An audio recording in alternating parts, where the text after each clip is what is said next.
C'est le plus gros mensonge de l'année. C'est une arnaque masculine. Et celui qui est gagnant dans l'histoire, c'est monsieur.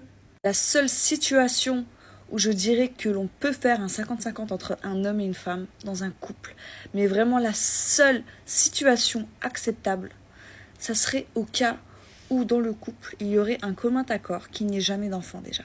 Que la femme n'ait pas d'enfant. Qu'il n'ait pas d'enfant. Parce que ça déjà, à partir du moment où il y a un enfant, le 50-50 n'est plus valable. S'il y a un 50-50, la femme se fait arnaquer directement. Parce que la grossesse, il y a un chapitre rien que dessus, tu vois. Premièrement, qu'il n'y ait pas d'enfant. Deuxièmement, si je paye avec toi, tu fais tout à la maison avec moi en fait. Il n'y a pas de tu rentres le soir, tu vas t'asseoir à table et tu attends que ton assiette elle se pose. On va faire comme quand on était petits avec nos frères et sœurs. Lundi c'est toi qui fais la vaisselle, mardi c'est moi, mercredi c'est toi.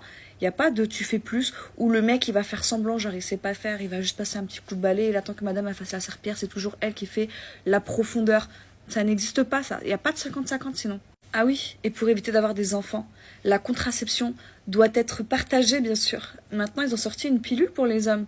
Pourquoi ça serait que à la femme de s'endommager le corps, de se choper des cancers, des troubles hormonaux, des perturbateurs endocriniens et j'en passe. Alors qu'on est fertile que quelques jours dans le mois, alors que monsieur il est fertile H24 dans l'année jusqu'à sa mort. Expliquez-moi. Donc non, on va se partager aussi ça. Non mais tu veux un 50-50, faut y aller jusqu'au bout de tes idées. C'est pas juste un 50-50 financier.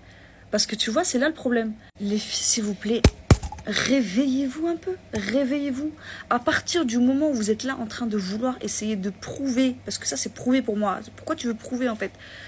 On est des femmes capables, on le sait. On n'a pas besoin de mettre 50% du montant du loyer ou je sais pas quoi des courses pour prouver qu'on est des femmes. Notre rôle de femme, c'est pas ça. Ouais, on soutient notre homme psychologiquement.